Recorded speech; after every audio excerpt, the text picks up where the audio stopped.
भाई हम लोग आज के अध्ययन को आरंभ करेंगे, प्रार्थना करेंगे। हमारे प्रेमी परमेश्वर पिता प्रभु यीशु मसीह के नाम से एक बार फिर से हम आपके चरणों में आते हैं। अपने सरों को झुकाए प्रभु, अपनी आत्मा प्राण दे सब कुछ आपके चरणों में सौंपते हैं। हमारे जीवनों के लिए जो कुछ आपकी मनसा है उसे आप प्रकट करें। अपने वचन को समझने में हमारी सहायता करें। प्रभु जी, आपकी इच्छा को हम सब जान सकें और अपने जीवनों में प्रभु जी उस दिन के आने के पहले अपनी तैयारी पूरी कर सकें। आपने हमारी प्रार्थना सुना, हम विश्वास करते हैं, धन्यवाद देते हैं। ये प्रार्थना हमारे प्रभु यीशु मसीह के पवित्र और मीठे नाम से मांगते हैं, आमीन।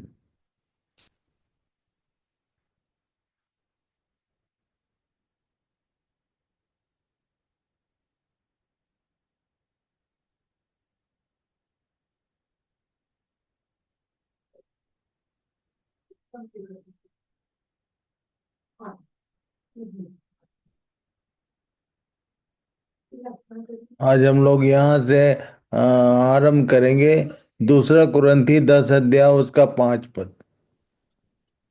दूसरा कुरिन्थियों 10 का 5। सो हम कल्पनाओं का और हर एक ऊंची बात का जो परमेश्वर की पहचान के विरोध में उठती है खंडन करते हैं और हर एक भावना को कैद करके मसीह का आज्ञाकारी बना देते हैं। मनुष्यों के जीवन में बहुत सारी ऐसी बातें हैं, ये परमेश्वर की पहचान के विरोध में एक से एक बड़ी बड़ी बात करते हैं लोग। और आज उसी में से एक बात जो खासकर हमारे भारत देश में बोलते हैं लोग, उस पर ध्यान करेंगे हम लोग। और आज के लिए परमेश्वर की इच्छा को अपने लिए जानने का प्रयास करेंगे कि वो क्या चाहता है कि हम जाने और दूसरों को भी बताएं। We destroy every proud obstacle that keeps people from knowing God. We capture their rebellious thoughts and teach them to obey Christ. English में थोड़ा क्लियर किया, ऐसी बातें जो मनुष्य को परमेश्वर को जानने से दूर करती, रोकती हैं, उन बातों पर हम आज ध्यान करेंगे। और उसमें से एक जो कि एकदम कॉमन बात है, लोग बोलते हैं, हमारे भारत देश में अक्सर सुना होगा आपने, खासकर हमारे जो अन्य जाति जो मित्र हैं, जो भाई बहन हैं, उन लोग बोलते हैं रास्ते अलग अलग हैं पर जाना एक ही जगह है। ये सोच है हमारे भारत में। पूरे कॉमन वे पे हर स्टेट के लोग एक बात बोलते हैं कि जितने भी धर्म हैं वो सारे अलग अलग रास्ते हैं पर जाना तो एक ही जगह है। ऐसा बोल के लोग आगे कुछ सुनना नहीं चाहते हैं। इसलिए आज इसी विषय पर हम लोग ध्यान करेंगे।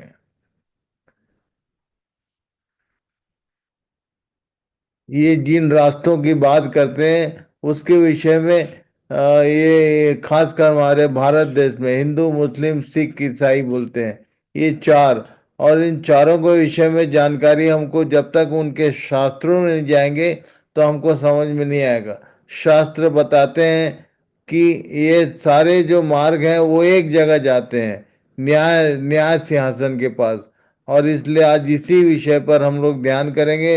इससे पहले कि वो दिन आए, हम लोग इस विषय में ध्यान करें, समझें और दूसरों को भी समझाएं कि रास्ते अलग अलग हैं पर न्याय सिंहासन के बाद ये दो दो भाग में बढ़ते हैं। एक जगह जाना है, पक्का सही बात है, ठीक बोलते हैं लोग, पर कहाँ जाना है ये नहीं मालूम। लोगों को लगता है कि हम सब स्वर्ग जा रहे हैं, वैसा नहीं है। न्याय सिंहासन और उसके बाद दो भाग है, स्वर्ग या नर्क।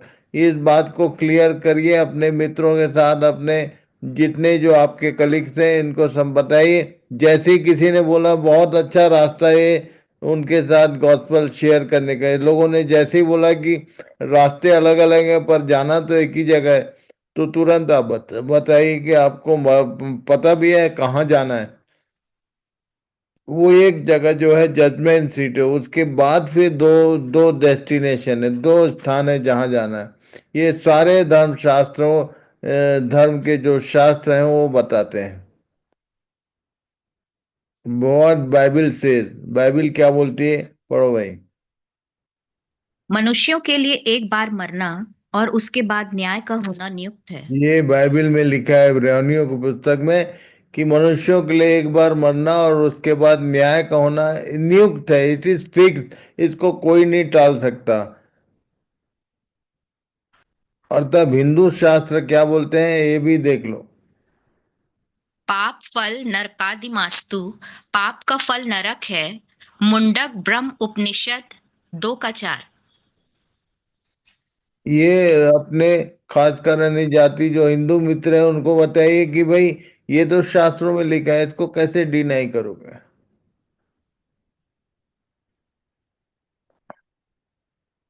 पढ़ो।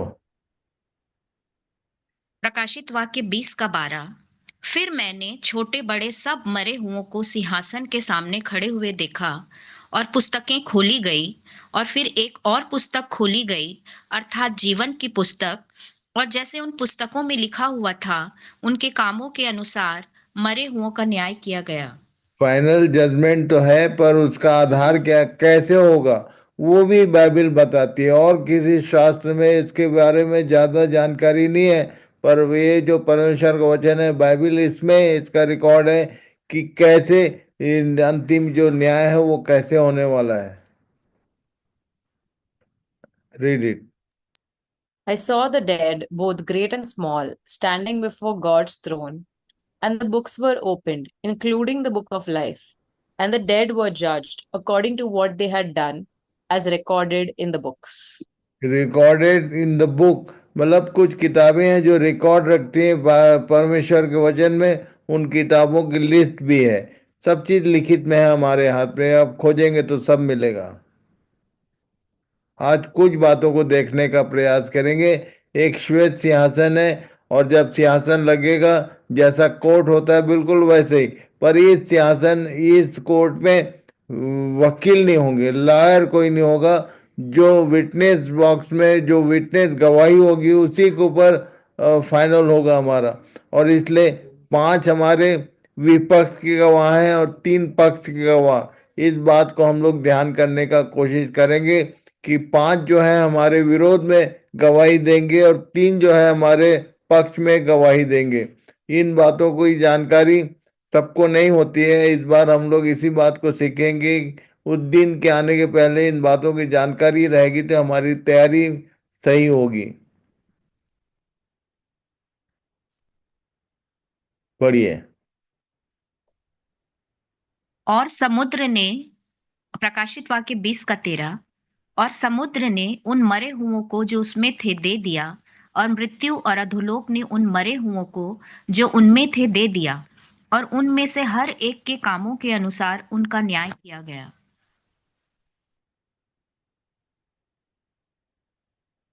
The sea gave up its dead, and the death and the grave gave up their dead, and all were judged according to their deeds.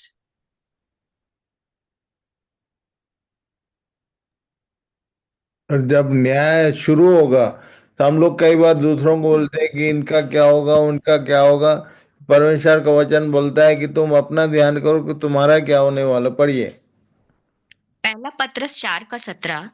क्योंकि वह समय आ पहुंचा है कि पहले परमेश्वर के लोगों का न्याय किया जाए, और जबकि न्याय का आरंभ हम ही से होगा, तो उनका क्या अंत होगा जो परमेश्वर के सुसमाचार को नहीं मानते। For the time has come that judgment must begin at the house of God. And if it first begin at us, what shall the end be of them that obey not the gospel of God? जिन लोग उसको नहीं मानते उनका क्या होगा वो तो secondary है। पहले तो हमारा जो हम जो परमेश्वर के घर के लोग कहे जाते हैं, बोलता है कि ये शुरू यहाँ से होने वाला है, इसलिए इन बातों पर ध्यान जरूर करें। दूसरा कुरिन्थियों 5 का 10।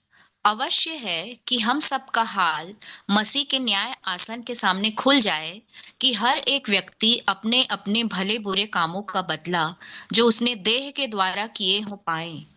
ये सब लिखित में हमारे पास है, इसलिए इन बातों पर विश्वास करें और इस विषय में अपने विषय में सावधान रहें, दूसरों को भी सावधान करें।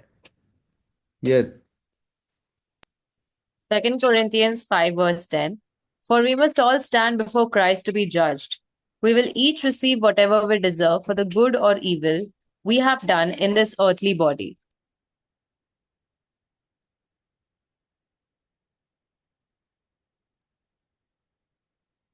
यस।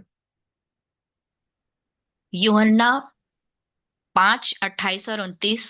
इससे अचंभा मत करो, क्योंकि वह समय आता है कि जितने कब्रों में हैं उसका शब्द सुनकर निकलेंगे। जिन्होंने भलाई की है वे जीवन के पुनरुत्थान के लिए जी उठेंगे, और जिन्होंने बुराई की है वे दंड के पुनरुत्थान के लिए जी उठेंगे। ये जी उठना क्यों जरूरी है, इसके विषय में भी एक बात बताऊं मैं। पढ़िए, इसको पढ़ लो पहले। John chapter 5, 28 to 29. Don't be surprised. Indeed, the time is coming when all the dead in their graves will hear the voice of God's Son, and they will rise again.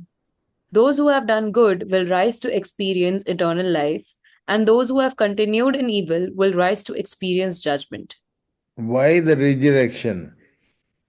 ये धनवान व्यक्ति और लाजर के विषय में हम लोग जानते हैं। धनवान नर्क में गया था, पर वहां पर उसका माइंड पूरा एक्शन में था। क्या बोल रहा था? इब्राहिम से बात हो रही थी, तो पढ़ लो। लूका 16 उसके। यस। लूका 16:27 और 28। उसने कहा, तो हे पिता, मैं तुझसे विनती करता हूं कि तू उसे मेरे पिता के घर भेज, क्योंकि मेरे 5 भाई हैं। वह उनके सामने इन बातों की गवाही दे, ऐसा न हो कि वे भी इस पीड़ा की जगह में आए। ये जो पीड़ा की जगह जगह है, ये जो आग है जिसको रौरव नर्क बोलती है, हमारे भारत देश के शास्त्रों में रौरव नर्क, आग की झील जिसको कहा जाता है, ये ऐसी आग है जो जलाता कुछ नहीं है, तकलीफ देगा पर जलता कुछ नहीं है। अब देखो, इन लोग बात कर रहे थे कि उंगली का सिरा भिगाकर और मेरी जीभ को ठंडी करे, मतलब उसकी जीभ भी है, उसका दिमाग भी काम कर रहा है, उसको ध्यान आ रहा है वहां पर नर्क में पड़े हुए कि उसके 5 भाई और हैं जो इसी रास्ते में है। वो उनको भेजने की बात कर रहा है। तो मेमोरी रिकॉर्ड कीपर, इसके विषय में हम ध्यान करेंगे। पढ़ो fan ji. Man, wonderfully made human being, is a God made computer in which mind is the hard disk and heart is the RAM. Due to lack of knowledge, no God fear. इसी बात को ध्यान में रखना। ये बात केवल इसलिए बताने बोला प्रभु ने कि हाँ, खासकर जो जवान बच्चे हैं जिनको कंप्यूटर का सिस्टम का आइडिया है, जो जो मोबाइल ऑपरेट करते हैं, उन लोग सब जानते हैं कि हमारे मोबाइल में हर डिवाइस में एक मेमोरी कार्ड होता है, मेमोरी डिस्क होती है, और उसको ऑपरेट करने के लिए रैम होता है। बिल्कुल वैसे ही मनुष्य का जो शरीर की रचना है, परमेश्वर ने वैसे ही किया। हमारे ब्रेन जो है, हमारा माइंड जो है, वो हमारे हमारे रचना में हार्ड डिस्क है जो सब बातों को मेमोरी में रखता है। और तब एक दिन ये मेमोरी को फिर से ओपन किया जाएगा। पढ़िए। इब्रानियों 4:12 और 13। क्योंकि परमेश्वर का वचन जीवित और प्रबल और हर एक दो धारी तलवार से भी बहुत चोखा है, और जीव और आत्मा को और गांठ गांठ और गुदे गुदे को अलग करके वार पार छेदता है, और मन की भावनाओं और विचारों को जांचता है। और सृष्टि की कोई वस्तु उससे छिपी नहीं है, वरन जिससे हमें काम है उसकी आंखों के सामने सब वस्तुएं खुली और बेपरद हैं। जैसे डिस्क रीडर होता है, रैम बोलते हैं, बर्निंग रोम। और तब ये हमारे हाथों में जो परमेश्वर का वचन है, ये हमारे माइंड को पूरा जैसे डिस्क को रीड करता है, बर्निंग रोम, वैसे ही हमारे माइंड को, हमारे अंदर की बातों को ये जांचते रहता है। परमेश्वर का वचन जो है वो इतना पावरफुल है। पढ़िए। फिलिपियों 4:4 से 7 तक। प्रभु में सदा आनंदित रहो। मैं फिर कहता हूं, आनंदित रहो। तुम्हारी कोमलता सब मनुष्यों पर प्रकट हो। प्रभु निकट है। किसी भी बात की चिंता मत करो, परंतु हर एक बात में तुम्हारे निवेदन, प्रार्थना और विनती के द्वारा धन्यवाद के साथ परमेश्वर के सम्मुख उपस्थित किए जाएं। तब परमेश्वर की शांति, जो समझ से बिल्कुल परे है, तुम्हारे हृदय और तुम्हारे विचारों को मसीह यीशु में सुरक्षित रखेगी। दो चीजों का सुरक्षित रहना इस रचना में आवश्यक है, हमारे हृदय और हमारे विचार। हमारे विचारों के अनुसार हृदय काम करता है, और मनुष्य का जो पिक्चर होता है, बनता है, बिगड़ता मन के विचारों के अनुसार, क्योंकि हर व्यक्ति अपने मन के विचारों के अनुसार ही काम करता है। और तब यहाँ पर ये बताया कि किसी भी बात की चिंता मत करो, पर तुम प्रार्थना में परमेश्वर के सामने अपनी हर एक जो दिमाग विचारों में जो चलते रहते हैं उन सबको प्रार्थना निवेदन और विनती के साथ धन्यवाद के साथ परमेश्वर के सामने रखे जाए। वही प्रोटेक्टर है, वही बचा के वो सुरक्षित रखता है। तो हमारे हृदय और हमारे विचारों को सुरक्षित रखना आवश्यक है, और ये प्रार्थना के माध्यम से ही होता है, परमेश्वर कर सकता है। इसलिए इन बातों को ध्यान करिए, दूसरों को भी बताइए। पढ़िए। मत्ती 5:27 और 28। तुम सुन चुके हो कि कहा गया था कि व्यभिचार न करना। ये था पुराना नियम, पर नए नियम में क्या बोला? परंतु मैं तुमसे यह कहता हूं कि जो कोई किसी स्त्री पर कुदृष्टि डाले, वह अपने मन में उससे व्यभिचार कर चुका। तब मन के भीतर जो एक्शन आया किसी को देखने के बाद, उसको बाइबल नए नियम के लोगों के लिए व्यभिचार बोलती है। इसको ध्यान रखना सब लोग। पढ़िए। पहला कुरिन्थी 4:5, इसीलिए पौलुस समझा रहा था। पढ़ो। पहला कुरिन्थियों 4:5। सो जब तक प्रभु ना आए, समय से पहले किसी बात का न्याय न करो। वही तो अंधकार की छिपी बातें ज्योति में दिखाएगा और मनों की मतियों को प्रकट करेगा। तब परमेश्वर की ओर से हर एक की प्रशंसा होगी। सब लोग बड़े खुश हैं, गाना गाते हैं, हम लोग एक दूसरे को बताते हैं हमारा प्रभु आने वाला है। जिस दिन भी आएगा तो वो ये काम करने वाला है। वो बोलता है कि वही तो अंधकार की छिपी बातें ज्योति में दिखाएगा। जब जिस दिन आएगा, हमारे मन के मतियों को, हमारे मन के अंदर चलने वाले विचारों को प्रकट करेगा। पढ़ो। मत्ती 21:13। उनसे कहा, लिखा है कि मेरा घर प्रार्थना का घर कहलाएगा, परंतु तुम उसे डाकुओं की खो बनाते हो। ये जो ब्रेन है हमारा, हम बहुत सारी चीजें इसमें स्टोर करके रखते हैं। ये जिस दिन हम जिलाए जाएंगे, हमारा बॉडी फिर से जिलाए जाकर आएगा वापस, और हमारे मन में जो भी बातें स्टोर है वो पढ़ी जाएंगी। ये सबसे पहला साक्षी देगा हमारे मन के विचार। ये जो विटनेस बॉक्स में हमारे मन के विचारों की रीडिंग होगी। सेकंड, दूसरा बात जो हमारे विरोध में बात करेगा, मत्ती 12 उसका 36 में यीशु ने बताया था। पढ़ो। मत्ती 12:36। और मैं तुमसे कहता हूं कि जो जो निकम्मी बातें मनुष्य कहेंगे, न्याय के दिन हर एक बात का लेखा देंगे। जो जो निकम्मी बातें, मतलब जो यूजलेस बात, आदमी बैठे यूजलेस बातें घंटों करते रहता है, जो किसी काम का नहीं। परमेश्वर का वचन चिता रहा है, यीशु ने पहले ही बोल दिया, मैं तुमसे कहता हूँ कि जो जो निकम्मी बातें मनुष्य कहेंगे on the day of judgment, वो हर बात का लेखा देंगे। इसलिए अपनी जुबान की चौकसी करो। मलाकी 3:16 में उस किताब के विषय में, वो जो खुल जाएंगी किताबें बोलते हैं, उसमें से एक किताब के विषय में यहाँ लिखित में। पढ़ो। मलाकी 3:16। तब यहोवा का भय मानने वालों ने आपस में बातें की, और यहोवा ध्यान धरकर उनकी सुनता था। और जो यहोवा का भय मानते और उसके नाम का सम्मान करते थे, उनके स्मरण के निमित्त उसके सामने एक पुस्तक लिखी जाती थी। हमारी बातचीत का रिकॉर्ड है यहाँ। ये खासकर उनके लिए है जो यहोवा का भय मानने वाले लोग हैं। जो जो उसको जानते ही नहीं, जो उसका भय नहीं मानते, उसका रिकॉर्ड नहीं रखता हो। पर खासकर जो उसका भय मानने वाले लोग हैं उनका रिकॉर्ड रखता है। इसलिए इवन घर में भी आपस में यदि भय मानने वाले लोग हैं, भाई बहन है, पति पत्नी, तो आपस में ध्यान करो, ध्यान रखो कि हमारे शब्द कहीं रिकॉर्ड हो रहे हैं, हमारी बातचीत रिकॉर्ड की जाती है। आगे बढ़ो। प्रकाशित वाक्य 19:11-13 तक। फिर मैंने स्वर्ग को खुला हुआ देखा, और देखता हूं कि एक घोड़ा है, और उस पर एक सवार है, जो विश्वास योग्य और सत्य कहलाता है, और वह धर्म के साथ न्याय और लड़ाई करता है। उसकी आंखें आग की ज्वाला हैं, और उसके सिर पर बहुत से राजमुकुट हैं, और उसका एक नाम लिखा है जिसे उसको छोड़ और कोई नहीं जानता।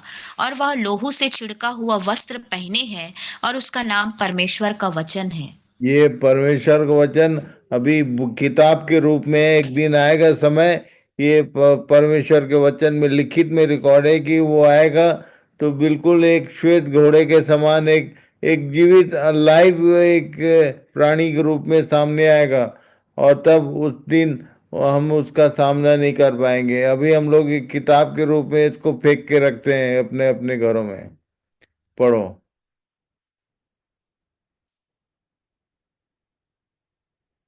यूहन्ना 12:48। यूहन्ना 12 का 48। जो मुझे तुच्छ जानता है और मेरी बातें ग्रहण नहीं करता है, उसको दोषी ठहराने वाला तो एक है, अर्थात जो वचन मैंने कहा है वही पिछले दिन में उसे दोषी ठहराएगा। जो उसकी बात सुनता है और ग्रहण नहीं करता उन लोग के लिए ये बहुत बड़ी बात है कि एक समय आएगा, जो वचन मैंने कहा है और तुमने उसको अपने जीवन में उसको वैल्यू नहीं दिया, ग्रहण नहीं किया, वो उसको दोषी ठहराएगा। आगे। यूहन्ना यूहन्ना 5 का 45। यह न समझो कि मैं पिता के सामने तुम पर दोष लगाऊंगा। तुम पर दोष लगाने वाला तो है, अर्थात मूसा, जिस पर तुमने भरोसा रखा है। दो तरह के क्रिश्चियंस हैं, पता नहीं आप में से कितने लोग जानते हैं। कुछ लोग बोलते हैं we are Old Testament Christian, हम पुराने नियम के मानने वाले। कुछ लोग बोलते हैं हम लोग नया नियम। तुम नया नियम मानो पुराना नियम मानो, दोनों की बात ले यहाँ बोला। जो मैंने कहा वो तुम पर दोष लगाएगा, और जो मूसा की बातें वो तुम पर, मतलब पुराना नियम भी दोष लगाएगा और नया नियम भी दोष लगाएगा, यदि हमने उनकी बातों को वैल्यू नहीं दिया। इसलिए प्रभु सबकी सहायता करे। फिर लूका 11 उसके 31 में एक रानी के विषय में लिखा है, पढ़ो। लूका 11:31। दक्षिण की रानी न्याय के दिन इस समय के मनुष्यों के साथ उठकर उन्हें दोषी ठहराएगी, क्योंकि वह सुलेमान का ज्ञान सुनने को पृथ्वी की छोर से आई, और देखो, यहाँ वह है जो सुलेमान से भी बड़ा है। ये यीशु अपने विषय में बात कर रहा था, उसके वचन को सुनने के लिए, उसकी बातों को सुनने के लिए। ये दूसरा इतिहास उसके 9 अध्याय को आप लोग घर जाके पढ़ लेना। पढ़ना जरूर, बहुत आनंद आएगा। क्यों, क्या हुआ था, क्या क्या घटना हुई थी। किसने सुना परमेश्वर के विषय का ज्ञान किसी एक मनुष्य के भीतर उपलब्ध है। ये एक बड़ी दूर से वो चली आई थी उसको सुनने के लिए, और उसने सुनकर विश्वास किया। आप में से कितने लोग परमेश्वर की बातों को सुनकर विश्वास कर रहे हैं। एक समय आएगा जब ये सुले दक्षिण की रानी जो है, शीबा की रानी थी, ये शेबियन किंग क्वीन, तो ये एक दिन बोलेगी उस दिन कि मैं तो इतने दूर से आई थी सुनने के लिए, ये इनके घर के भीतर कोई रहता था, फिर भी इन्होंने परमेश्वर के वचन को सुनने में अपना मन नहीं लगाया। तो इस विषय को ध्यान में रखना। एक एक गवाही ये भी देने वाली है। दूसरा राजा 9 अध्याय को पढ़ लेना आप लोग। फिर निन्वे के लोग, पढ़ो। लूका 11:32। निन्वे के लोग न्याय के दिन इस समय के लोगों के साथ खड़े होकर उन्हें दोषी ठहराएंगे, क्योंकि उन्होंने यूनुस का प्रचार सुनकर मन फिराया, और देखो, यहाँ वह है जो यूनुस से भी बड़ा है। तो योना नबी की पुस्तक को पढ़ लेना, 3 अध्याय को। एक तो ये बेमन से गया था वहां इसके विषय में हम लोग को मालूम है कि इसको समुद्र में फेंक दिया गया, फिर मछली ने निगल लिया। ये सारी कहानी हम जानते, पर उसके बाद क्या हुआ ये बहुतों को मालूम नहीं। 3 अध्याय को पूरा पढ़ लेना कि कैसे परमेश्वर के वचन में निन्वे के बारे में यीशु ने कोट किया कि निन्वे के लोग एक समय आएगा न्याय के दिन दोषी ठहराएंगे। क्यों दोषी ठहराएंगे उनको? इसने ये रोज हम लोग कितने 1 तारीख से अध्ययन शुरू किए हैं, रोज 1 घंटे शाम को। इनको कोई अध्ययन नहीं कराया था, इतने बेमन से केवल प्रचार किया। इतने दिन में इतने दिन के बीतने पर ये निन्वे नगर उलट दिया जाएगा, परमेश्वर का प्रकोप आ रहा है, और लोगों ने विश्वास कर लिया, मन फिराया। हम लोग सालों से सुनते आ रहे हैं कि एक समय आने वाला है, मन फिराओ, लोगों को प्रचार किया जाता है, पर फिर भी लोगों का मन परमेश्वर के वचन से हटके संसार की बातों में लगे रहता, मन कोई फिराने को तैयार नहीं। और इसलिए अपने आप को जांचो परखो, देखो कि न्याय के दिन ये सब होने वाला है। तो ये 99 के लोग एक दिन आएगा जब इन्होंने मन फिराया, इन्होंने सब चीज छोड़कर मन फिराया, सबने आपस में विचार करके। राजा ने भी इस काम को पूरा किया। इसने केवल फॉर्मल एक बात बोला था कि ऐसा होने वाला है, पर इन लोगों ने आपस में तय करके प्रचार कराया, और सब लोगों ने उपवास का प्रचार किया, प्रार्थना का प्रायश्चित किया, सामूहिक प्रायश्चित किया गया। तो इन बातों को ध्यान में रखें। उसके बाद जीवन की पुस्तक के विषय में बताती है बाइबल। पढ़ो। भजन संहिता ये 87 का 5 और 6 पर। और सियोन के विषय में यह कहा जाएगा कि अमुक अमुक मनुष्य उसमें उत्पन्न हुआ था, और परम प्रधान आप ही उसको स्थिर रखेगा। यहोवा जब देश देश के लोगों के नाम लिख कर गिन लेगा, तब यह कहेगा कि यह वहां उत्पन्न हुआ था। हिंदी में, हिंदी भाषी क्षेत्रों में एक गाना गाया जाता है, सियोन देश हमारा है देश, रहते हैं परदेश। बिना समझे कई लोग गाते हैं, सियोन किसको बोला गया, सियोन है कहाँ। और तब इसके विषय में यहाँ एक इंफॉर्मेशन है कि सियोन देश में जो व्यक्ति जन्म लेगा, उसका नाम लिख के वो फिर से एक बार पढ़ लो। और सियोन के विषय में यह कहा जाएगा कि अमुक अमुक मनुष्य उसमें उत्पन्न हुआ था, और परम प्रधान आप ही उसको स्थिर रखेगा। यहोवा जब देश देश के लोगों के नाम लिख कर गिन लेगा, तब यह कहेगा कि यह वहां उत्पन्न हुआ था। इस विषय में आप लोग जरूर एक दूसरे के साथ बात करें, चर्चा करें, कि अचानक आपका नाम उस जीवन की पुस्तक में यदि नहीं पाया जाएगा, तो वहाँ लिखा है 15 अध्याय 15 पद को पढ़ लेना, प्रकाशित वाक्य 20 का आखिरी पद, कि जिसका नाम जीवन की पुस्तक में लिखा हुआ ना मिला, वो आग की झील में डाला गया। इस बात को समझाओ, चिताओ, एक दूसरे को बताओ और समझो भी। पढ़ो, इंग्लिश में भी बोलो। Psalm 87, 5 and 6. And of Zion it shall be said, this and that man was born in her, and the highest himself shall establish her. The Lord shall count when he writeth up the people, that this man was born there. तो ये परमेश्वर घोषणा करता है, ये वो बताता है, वो लिखता है खुद ये नाम। और तब वो बता, आपके लिए ये बात कंफर्म कहाँ से होगा, कोई व्यक्ति नहीं कर सकता, केवल परमेश्वर ही करता है। और इसलिए इस विषय को प्रार्थना पूर्वक समझने का, समझाने का प्रयास करें। सब लोग इस विषय पर ध्यान लगाएं। पहला यूहन्ना 5 का 7। गवाही देने वाले तीन हैं, आत्मा और पानी और लोहू, और तीनों एक ही बात पर सहमत हैं। ये तीन चीज गवाही देते कहाँ पर? Read it in English. 1 John chapter 5 verse 7. And there are three that bear witnesses in earth, the spirit and the water and the blood. And these three agree in one. लिखा है कि परमेश्वर का आत्मा और ये जीवन का जल और ये जो यीशु का लहू, ये तीन जो है इस पृथ्वी पर गवाही देते हैं, एक ही बात पर सहमत है। किस बात पर? तो ये जन्म से संबंधित बात है। परमेश्वर के सियोन में जन्म लेना है, या नया जन्म प्राप्त करना, या यीशु का जन्म। आप पहला यूहन्ना 5 के 6 से 8 तक पढ़ लेना बाद में घर जाके, और तब आपको क्लियर होगा। ये तीन चीजें आपके जीवन में विटनेस के रूप में है कि नहीं, एक्शन में है या नहीं। परमेश्वर का आत्मा और उसका वचन, पानी बोलने से क्या? पढ़ लो इसको भी। यूहन्ना 3 का 5।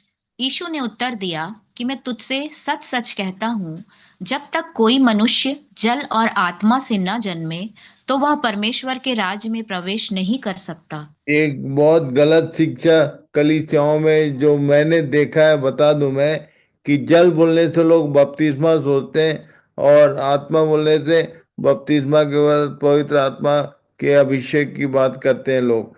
पर जल से मतलब बपतिस्मा से कभी किसी का नया जन्म नहीं होता है। जिसका नया जन्म होता है उसको बपतिस्मा दिया है, या वो उसका उसको बपतिस्मा लेना होता है। सो जल बोलने से यदि आप सोच रहे हैं कि बपतिस्मा के द्वारा आपका जन्म हुआ तो आप कंफ्यूजन में, इस बात को ध्यान रखना। इसको आगे प्रभु ने चाहा तो हम और ठीक से समझने का प्रयास करेंगे। जल बोलने से परमेश्वर का वचन क्या बताता, पढ़ो। व्यवस्था विवरण 32 उसका 1 और 2। व्यवस्था विवरण 32:1 और 2। हे आकाश कान लगा कि मैं बोलूं, और हे पृथ्वी मेरे मुंह की बातें सुन। मेरा उपदेश मेघ की नाई बरसेगा, और मेरी बातें ओस की नाई टपकेंगी, जैसे कि हरी घास पर झीसी और पौधों पर झड़ियां। इसका मतलब परमेश्वर का वचन ही है जो जल के रूप में हमारे जीवनों तक आता है। मैंने जब शुरू किया था तभी बताया है कि परमेश्वर के वचन को जीवन का जल कहा गया है। तो इसके द्वारा नया जन्म होता है, इसके द्वारा ही जन्म होता है। और सियोन के विषय में जो कहा जाएगा कि फलाने व्यक्ति का जन्म, यदि आप यदि आप परमेश्वर के वचन को अपने जीवन में सही स्थान नहीं दोगे तो आपका नया जन्म कभी नहीं हो सकता। इसलिए इन बातों को ध्यान करिए, दूसरों को भी बताइए कि लोग परमेश्वर के वचन का आदर करें, उसके पास आए, उसके द्वारा नया जन्म को प्राप्त करें। फिर परमेश्वर के आत्मा के विषय में प्रकाशित वाक्य 4 अध्याय उसके 5 पद में क्या लिखा, पढ़ो। प्रकाशित वाक्य 4 उसका 5वां पद। और उस सिंहासन में से बिजलियां और गर्जन निकलते हैं, और सिंहासन के सामने आग के 7 दीपक जल रहे हैं। ये परमेश्वर की 7 आत्माएं हैं। 5 का 6 पद। और मैंने उस सिंहासन और चारों प्राणियों और उन प्राचीनों के बीच में मानो एक वध किया हुआ मेमना खड़ा देखा। उसके 7 सींग और 7 आंखें आंखें थीं। ये परमेश्वर की 7 आत्माएं हैं जो सारी पृथ्वी पर भेजी गई हैं। ये 4 अध्याय और 5 अध्याय में 2 बार लिख दिया 7 आत्माएं। बहुत सारे लोग परमेश्वर की आत्मा के विषय में बात करते हैं, पर ये 7 आत्माएं बोलता है। कौन सी आत्मा के विषय में आप बात कर रहे हो, इस विषय में ध्यान करो, समझने का प्रयास करो। ये 7 आत्माओं का वर्णन है, पढ़ लो इसको भी। And there shall come forth a rod out of the stem of Jesse, and a branch shall grow out of his roots. And the Spirit of the Lord shall rest upon him, the Spirit of wisdom and understanding, the Spirit of counsel and might, the Spirit of knowledge and of the fear of the Lord. ये 7 आत्माएं जो बोलता, यशायाह 11 अध्याय है।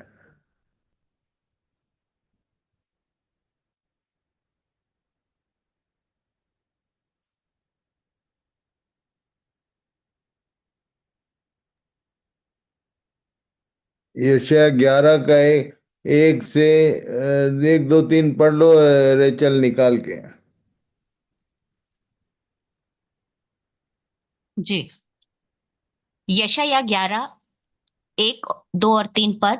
तब यिशै के ठूंठ में से एक डाली फूट निकलेगी, और उसकी जड़ में से एक शाखा निकलकर फलवंत होगी। और यहोवा की आत्मा, बुद्धि और समझ की आत्मा, युक्ति और पराक्रम की आत्मा, और ज्ञान और यहोवा के भय की आत्मा उस पर ठहरी रहेगी। और उसको ये यहोवा का भय। ये जो यीशु के अभिषेक के बारे में, इसके बारे में प्रोफेसी थी। यीशु के विषय में कहा गया था कि यशे के ठीक में से एक डाली फूट निकलेगी, और उसमें ये 7 आत्माएं वो उसके ऊपर वास करेंगी। एक बार फिर से पढ़ लो, काउंट करेंगे हम। जी। तब यिशै के ठूंठ में से एक डाली फूट निकलेगी, और उसकी जड़ में से एक शाखा निकलकर फलवंत होगी। और यहोवा की आत्मा, एक, बुद्धि और यस, बुद्धि एक, आगे। बुद्धि और समझ की आत्मा, ये हो गए 3, और युक, युक्ति और पराक्रम की आत्मा, 5, और ज्ञान और यहोवा के भय की आत्मा। 7। ये दो दो है ये कुछ में, और सबसे पहले एक है। तो ये 7 आत्माएं हैं, 7 in 1। परमेश्वर के आत्मा में 7 पार्ट है। इन इन बातों को समझने का प्रयास करेंगे हम अपने अध्ययन में आगे। तो इन बातों को ध्यान में रखे, पहला यूहन्ना 1 अध्याय उसके 7 और 8 पद को पढ़ लो स्क्रीन पे। पहला यूहन्ना 1:7 और 8। यदि जैसा वह ज्योति में है वैसे ही हम भी ज्योति में चलें तो एक दूसरे से सहभागिता रखते हैं, और उसके पुत्र यीशु का लहू हमें सब पापों से शुद्ध करता है। यदि हम कहें कि हम में कुछ भी पाप नहीं तो अपने आप को धोखा देते हैं और हम में सत्य नहीं। तो परमेश्वर का वचन बता रहा है कि यदि जैसा वह ज्योति में है उसने कुछ नहीं छिपाया, वैसे हम भी कुछ न छिपाए, यदि हम भी ज्योति में चले तो एक दूसरे के साथ सहभागिता रखते हैं। और तब ये ज्योति में आएंगे तो प्रकट होगा कि हमारे जीवनों में पाप बहुत सारे हैं। और तब यहाँ सॉल्यूशन बताया है कि उसके पुत्र यीशु का लहू हमें सब पापों से शुद्ध करता है। सो आज के आज यदि आपको लगता है कि मेरे जीवन में कोई पाप है, हम आज भी उससे क्षमा के लिए, शुद्धता के लिए प्रार्थना कर सकते हैं कि प्रभु अपने लहू से मुझे धोकर शुद्ध और साफ कर। और तब read it. If we say that we have fellowship with him and walk in darkness, we lie and do not the truth. But if we walk in the light, as he is the light, we have fellowship one with another, and the blood of Jesus Christ, his Son, cleanseth us from all sin. If we say that we have no sin, we deceive ourselves, and the truth is not in us. अपने आप को धोखा न दें और इस बात को अंगीकार करें कि हाँ प्रभु, हमारी यदि परमेश्वर का वचन दिखाता है कि हाँ भाई तुम्हें ये पाप है, दोष है, तो उसके अपने पाप को अंगीकार करके हम क्षमा प्राप्त कर सकते हैं। पढ़ लो। इब्रानियों 10:26 से 29 तक। क्योंकि सच्चाई की पहचान प्राप्त करने के बाद यदि हम जानबूझकर पाप करते रहें तो पापों के लिए फिर कोई बलिदान बाकी नहीं। दंड का एक भयानक बाढ़ जोहना और आग का ज्वलन बाकी है जो विरोधियों को भस्म कर देगा। जबकि मूसा की व्यवस्था का न मानने वाला 2 या 3 जनों की गवाही पर बिना दया के मार डाला जाता है, तो सोच लो कि वह कितने और भी भारी दंड के योग्य ठहरेगा, जिसने परमेश्वर के पुत्र को पांवों से रौंदा और वाचा के लोहू को, जिसके द्वारा वह पवित्र ठहराया गया था, अपवित्र जाना है और अनुग्रह की आत्मा का अपमान किया।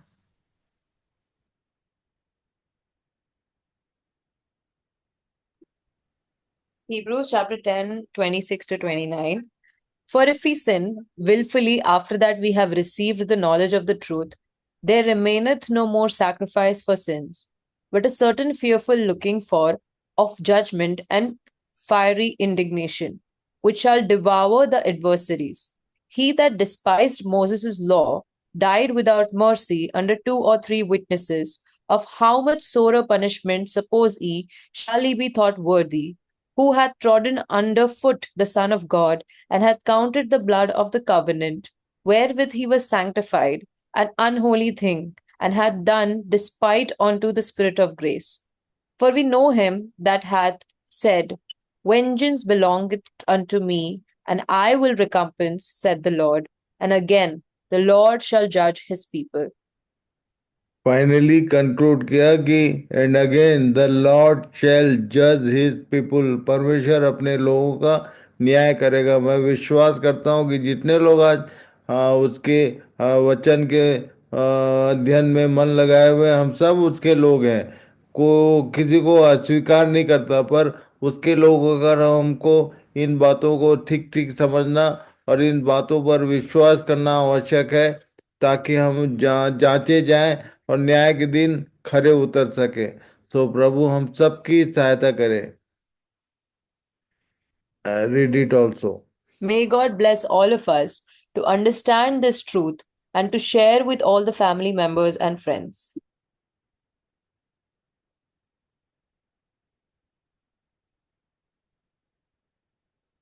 तो हम लोग एक बार फिर से आज बहुत सारी बातों को सीखने का प्रयास किए। हम लोग प्रार्थना में जाएंगे और प्रार्थना में विशेष फ्रॉम दिल्ली। ऑलराइट चाचा, थैंक यू। आइए हम प्रार्थना करेंगे।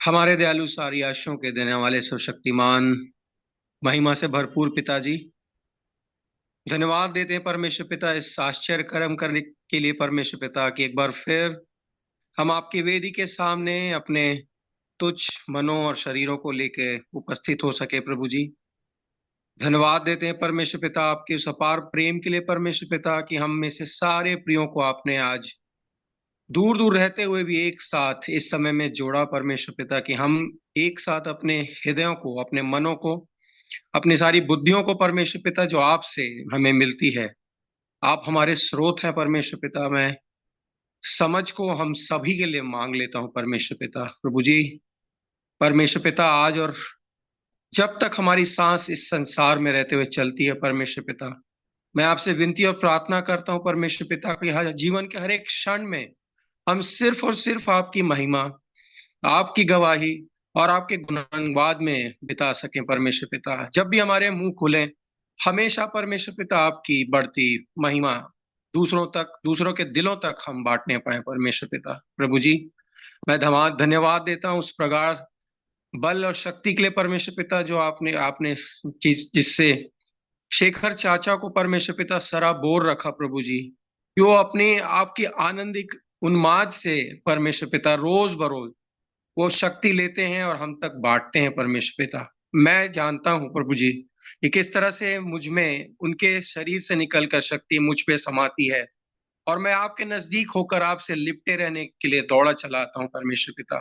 प्रभु जी, मैं ऐसा ही विश्वास करता हूं कि हम में से प्रत्येक के साथ, सारे डरवैयों के साथ जो हम साथ में अभी हैं, हम सब गुथे हुए रह सकते हैं परमेश्वर पिता। प्रभु जी, जिस तरह से आपने इसराइलियों को उन बड़ी बड़ी जातियों के खिलाफ खड़ा किया परमेश्वर पिता, मैं हमें से प्रत्येक को जिन्होंने आज इस वचन को सुना है, हम सबों को ऐसी बड़ी शक्ति और सेना बनाए परमेश्वर पिता कि शैतान के हर एक बात को हम मुंह तोड़ जवाब देने वाले हो सकें, हर एक सोच को धूमिल कर सकें परमेश्वर पिता।